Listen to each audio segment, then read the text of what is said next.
Welcome to the Nathan Denison house in 40 Fort, Pennsylvania. We would like to take you on a tour of the house today to show what life was like in Wyoming Valley over 200 years ago. This is known as the family room in the Denison house. It is also called the north room because it faces north. This room has the largest amount of original wood on its interior of any of the rooms. In particular, that is this entire wall, the mantelpiece, and the structure around the fireplace, this entire wall on this side, not including the door, and also the wainscoting, or the chair rail as it's known.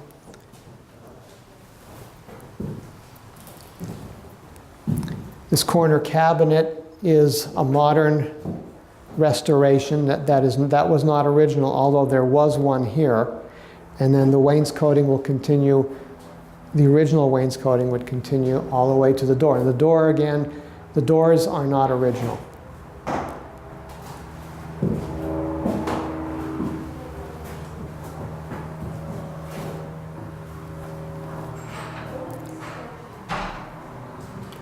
Nathan Denison house was built in a style known as the Old Cape Cod style, developed by the Pilgrims and Puritans in the 1600s for warmth against the cold New England winters.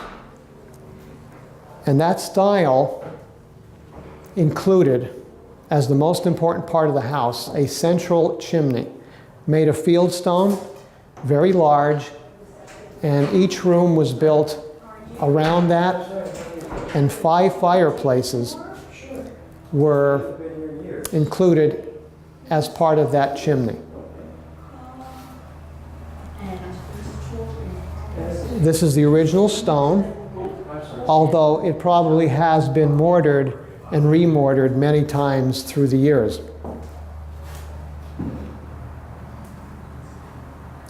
In this room, the furniture that is available and that can be seen is of a specific style from Denison's time. As we see, this chair here is an example of it. It's known as the Queen Anne style.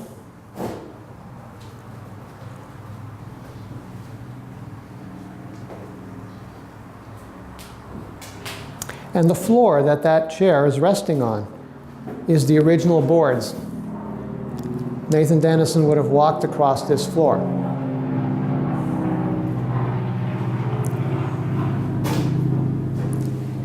In this room, the family would have participated in communal activities, things that they would do together, such as eating. The food would be prepared in the kitchen, which we will see in a short time, and then brought into this room and placed upon a table. Now, we don't see any table right in the center because they need all the room they can for other activities. And so they would have used a table like this, a drop leaf table, having one of the leaves on this side and one of the leaves on the other.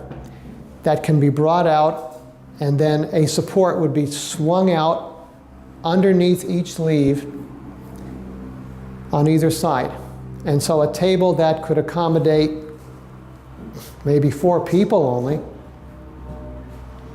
would accommodate twice as many or more. It would be brought away from the wall, placed in the center of the room. The leaves would be brought up, supported. Linens, utensils, napkins would be brought out from various parts of the room, placed on the table. The food would be placed on it also, and the meal would be enjoyed. When the meal was finished, the table would then be taken down and placed against the wall. Now notice, as it's removed from the center to the outside wall,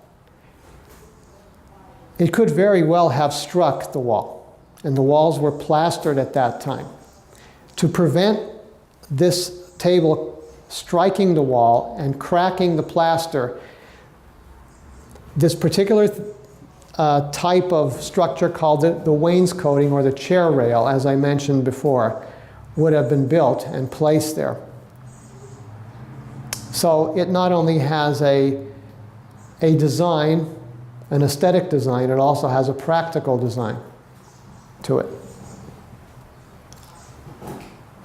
When the meal was done, one of the activities they would have participated in might have been telling stories, Bible reading, reading of other books, asking the children what they learned in school that day, and also playing games. One of the games that was very common in those days we see upon this table.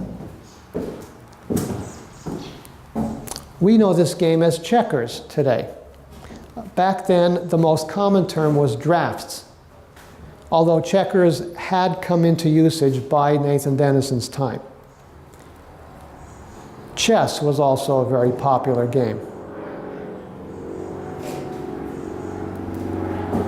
In this corner, as I said earlier, we find a restored corner cabinet. This is typical of a New England home. Nathan Denison being from New England, he brought the culture with him. As we open it, we see two sets of dinnerware. At the bottom, we see the very common flow blue or blue flow china that would be used for special occasions. And then above we have the common everyday dinnerware, and this would be what is known as pewter. It's actually metal. Pewter in those days was composed mostly of lead, which is a dangerous metal to be eating off. They didn't understand that. This is modern day pewter, where I think zinc takes the place of lead, so it's not too dangerous. But this is what they would have used for everyday eating. It doesn't wear away that fast, and it does not break if you drop it. It would be more highly polished, however, in Nathan Denison's day.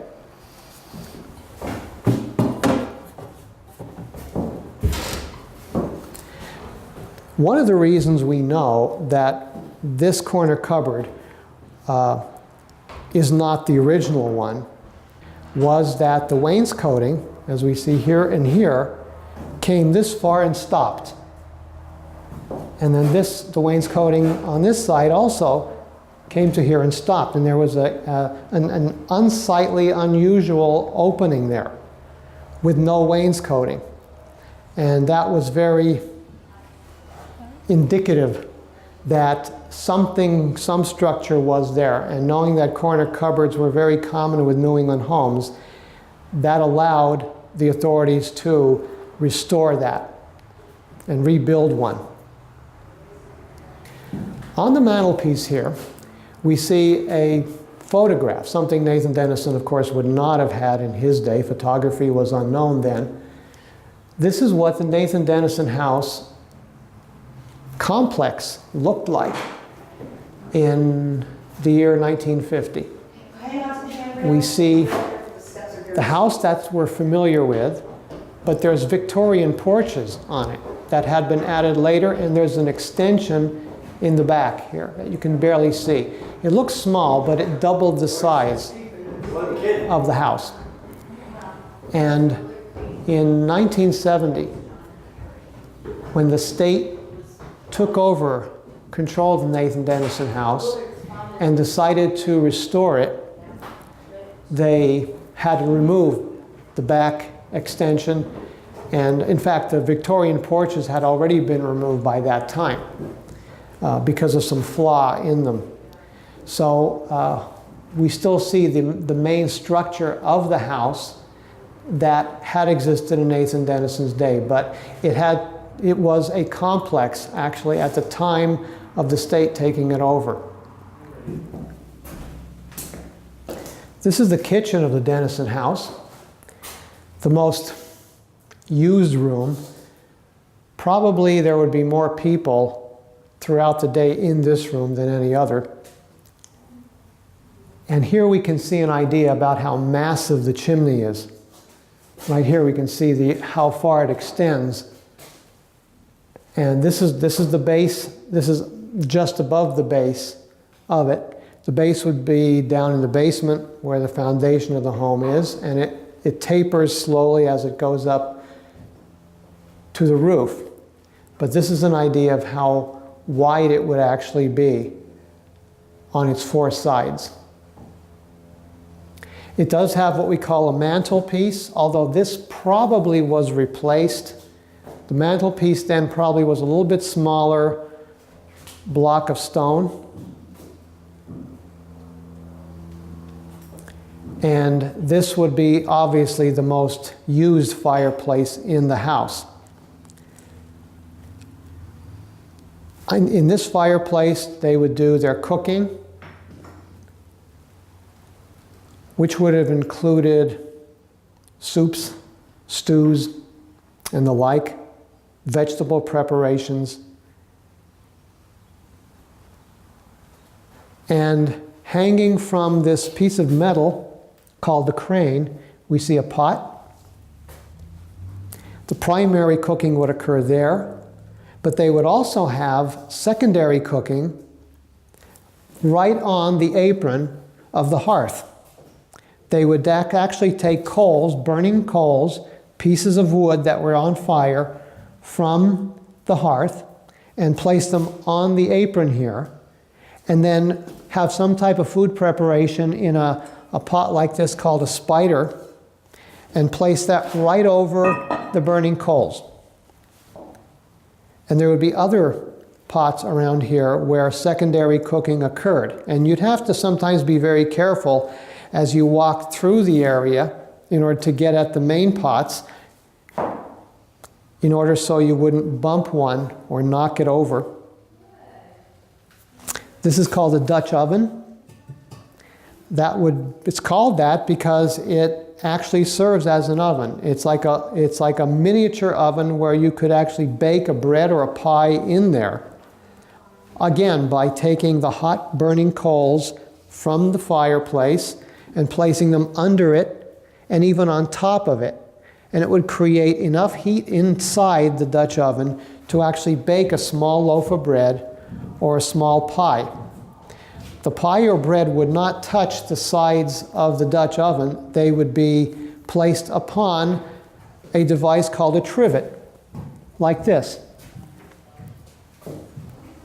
Probably a little bit larger one would be placed in the Dutch oven, in there, and then you would place the substance to be baked on top of that.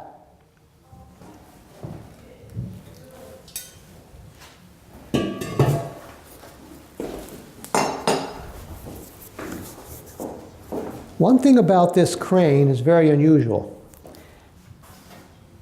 It does something that probably no other crane in the valley did in Nathan Denison's time, and that is it can move. It's a movable crane, and we do have some evidence that suggests it was the first one in Wyoming Valley. Obviously, the person doing the cooking here would not touch it with her hand. It would get quite warm. Probably use a stick or a cloth to move it back and forth. But it made it a lot easier to replace kettles and pots than having to reach through and possibly even have clothing touch the fire. It was a safety measure, and it also would save somebody's bad back maybe from getting hurt. It could also be used to make something cool off a little bit. You swing it out, and if you needed something to cool down, it could cool a little bit more. If Nathan Denison's family wanted to do more baking than the Dutch oven would allow, they would use this hollow here called the oven. It's about 4.5 feet deep, and in the interior it has the so-called beehive shape. It is surrounded inside and here with something called fire brick. Even though these exterior bricks here have been replaced through the years and are not true fire brick, those inside still are. They hold on to heat a lot longer than normal brick will or that stone will. And that's the point you want. When you heat this oven up, you want it to remain heated to produce the correct temperature for the correct period of time. And like I said, when you heat this oven up, and you have to heat it up just like you do the fireplace. Now that oven and the fireplace are independent. One does not affect the other to any great extent. The heat from the fireplace is not the heat that is used in the oven. You have to create a separate fire in there by taking pieces of wood like this and filling it up to the height that would be required to generate the 350 degrees necessary to do baking. And in those days, they probably knew the right amount of wood. So they would place that in there, and then they would ignite the wood. And in order to trap the heat in there, there would be some type of door on here. We do not see the door today. It has disappeared. There were two possible kinds of doors that could have existed there. One would have been a metal door. And to have a metal door in place, you would have to have had a metal insert. In other words, it would be like a metal box right here with an opening on the front and an opening in the back so things can pass through. But because it has this metal shape, this metal square or rectangular shape, you could attach a metal door to it with hinges, and the door could open and close. Or, more likely, Nathan Denison's probably used a wooden door, which was a piece of wood large enough to cover the opening, and there would be extensions of wood going back on each side to create friction against the bricks on either side to hold it in place. After you were finished heating it up, when it reached what you felt would be the correct temperature, and that is by letting it simply burn down until all the wood had turned to ash, you would then remove the door or swing the door open and then scrape out the ash. And you would save it because ash could be used to help create the most important ingredient in soap. And so the ash would be necessary as a help for you to make your own soap. So after you scraped out the ash, you would then do one of two things. Either you would then place the dough or even meats to be baked into the hearth, directly on the hearth itself, in there to be baked, or if that bothered you by having the dough or the meat placed directly on the stone, what you would do is place, again, trivets like this, okay, which could have been made of wood even, into there and almost fill up the whole interior with these, or something like it, to suspend the dough or the meat off the stone. Some did it one way, some did it another. Then again, you would replace the door and then let it bake for the correct amount of time, and then remove it. And after you removed the dough, the meat. And the meat, by the way, would be placed in the back because that tended to it tended to lose heat slower in the back part. Once that was done, when you brought out the baked bread and the baked meat, then any residual heat that the oven had would not be wasted. You would then place in the oven various items that would require less heat to bake. And so you took advantage of every amount of heat. Things they would sometimes do would be to roast nuts. Sometimes they would cook a meringue in there. Things that required a slow amount of heat. And sometimes simply to dry herbs after the main baking was done.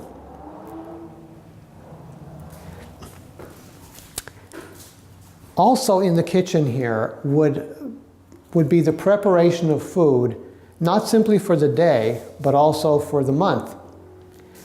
Meats would be prepared sometimes here. Various other types of repasts would be made, whether it would last a week or a month. And when they would be stored, they usually would be stored in the room right here, which has the door on it. Now that's our broom closet now, but back then that would be called the pantry. And in there would be hooks from the ceiling on which you would place large pieces of meat that were prepared, salted or dried for the future, and other types of preparations that the woman of the house could simply go into and get whenever she needed them. This was the table on which most of that preparation was done. On it we see various items. The various containers, pots and bowls are similar to what would have been used then, but they're modern day recreations. Also we see on here various other items, some which are not food items, but were still very important. Right here we see various colors of soap. Soap was made in those days by getting animal fat, known as tallow.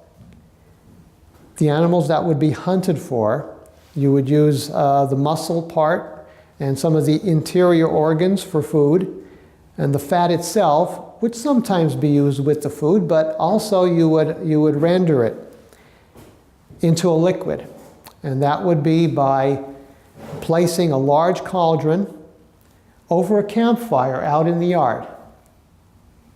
And into that would be placed the animal fat or tallow, and it would be heated up until it became liquefied. And then what you would do is take the ash, as I mentioned earlier, that you would get from the oven or the fireplace, and pass water through it.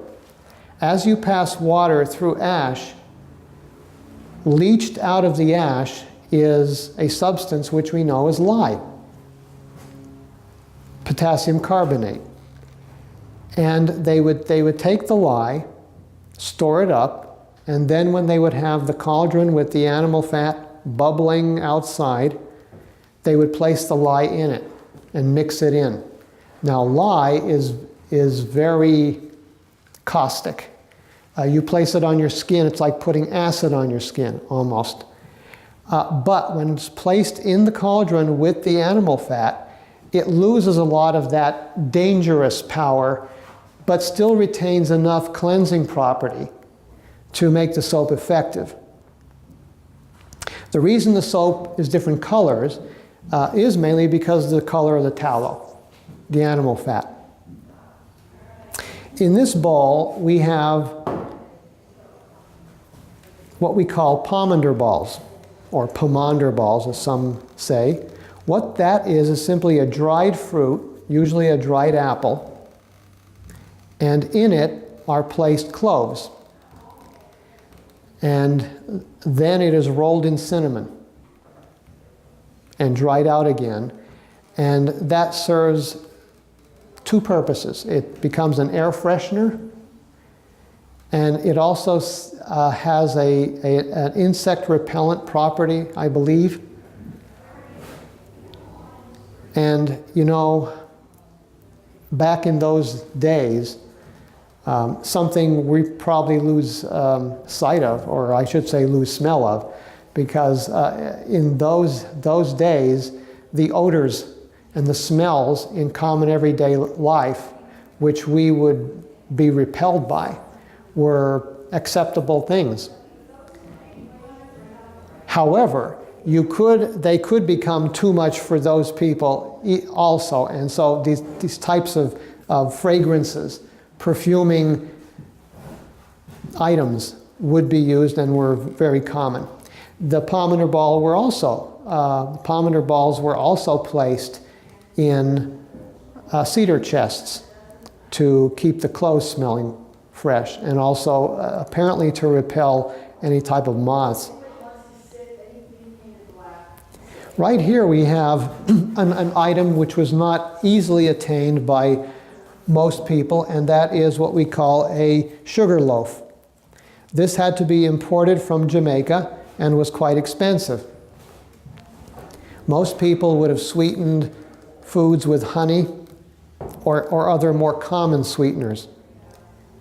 Sugar was a delicacy, and Nathan Denison, who had reached the point of affluence by the time he built this home, would have been easily able to afford a loaf of sugar. It does look like a cone, but it's called a sugar loaf. And pieces of it would be taken off with this device called a nipper. Little bits would be taken off with that and placed in somebody's drink, like tea, or into some type of confection. We do have a miniature butter churn and a larger one over there. Butter churns were very common, very important, because in those days you didn't drink the milk from the cow, usually. Your beverages were usually water or fruit juice, sometimes alcoholic beverages too.